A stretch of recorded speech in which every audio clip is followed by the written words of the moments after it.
विधाएं भी हुई है। और दूसरी चीज बात करते हैं कि 8 प्रकार के विवाह कौन कौन से थे, उन पर ही हम चर्चा कर लेते हैं। एक सामान्य सामान्य उसमें कि 8 प्रकार के विवाह, जिसमें से 4 प्रकार के विवाह तो समाज में मान्य है और 4 प्रकार के विवाह अमान्य है, जिसमें से 2 प्रकार के तो मान्य ही नहीं है, फिर भी 2 प्रकार को हम मान सकते हैं। जो पहला होता है ब्रह्म विवाह। ब्रह्म विवाह क्या होता है? ब्रह्म विवाह एक ऐसा विवाह होता है, ब्रह्म विवाह एक ऐसा विवाह होता है जिसमें क्या करता है, पिता अपनी इच्छा से एक उपयुक्त वर्ण का चयन करता है, यानी कि एक उपयुक्त लड़का देखता है अपनी पुत्री के लिए और उसका विवाह उससे करवा देता है। ये क्या हो जाता है? ब्रह्म विवाह, यानी कि पिता अपनी इच्छा से पुत्री की शादी करवा रहा है।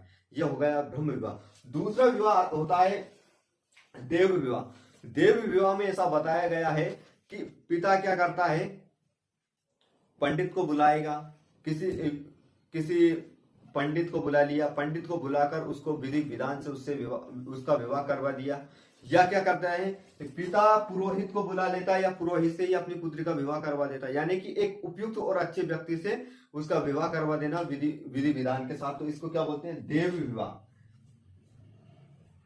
दूसरी चीज ये होती है आर्ष विवाह, यानी कि तीसरा विवाह अगर हम देखेंगे तो कौन से विवाह आएगा? तीसरा आएगा आर्ष विवाह।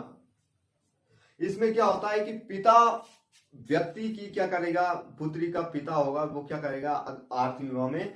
वो ये करेगा कि पुत्री, जिसको अपनी पुत्री देगा, जिससे अपनी पुत्री का विवाह करेगा, उसकी आर्थिक स्थिति देखेगा, उस व्यक्ति की आर्थिक स्थिति को देखेगा या उससे कुछ धन लेगा, यानी कि अपनी पुत्री के बदले में उससे क्या लेगा?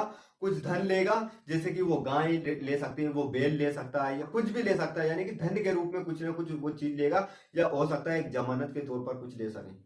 तो इस प्रकार अपनी पुत्री का वो विवाह करवा देता है, उसको बोलते हैं आर्ष विवाह, यानी कि पिता वर पक्ष से धन लेगा और धन के रूप में वो गाय ले सकता है, बैल ले सकता है या और अन्य कोई सी वस्तु ले सकता है।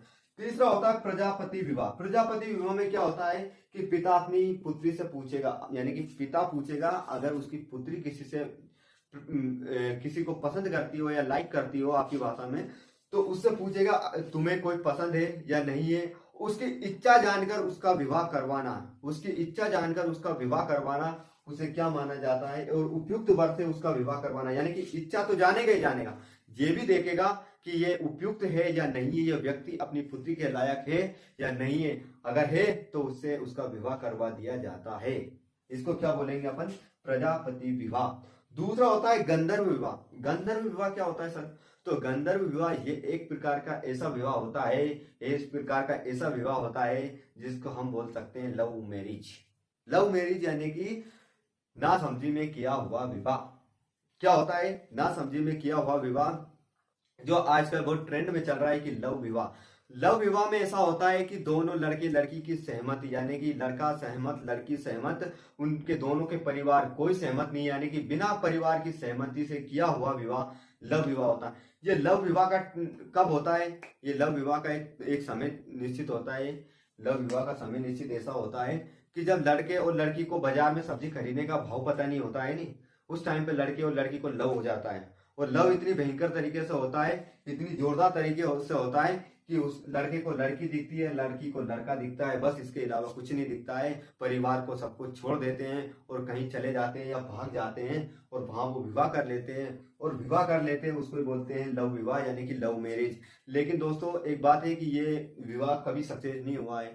अगर तुम सक्सेस हुए हैं लाइफ में, आप लाइफ में सक्सेस हो और आपने शादी की है, तो फिर हो सकता है आपके घर वाले भी सहमति जताए और आपका विवाह विधि विधान से करवा दे।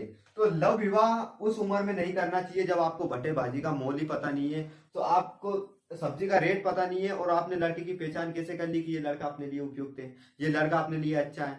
या आपको अगर घर वालों ने भेज दिया कोई सामान लेने का, आपको उसकी परख करते नहीं आ रही, आपने लड़की की परख कैसे कर ली कि ये लड़की अपने लिए अच्छी है?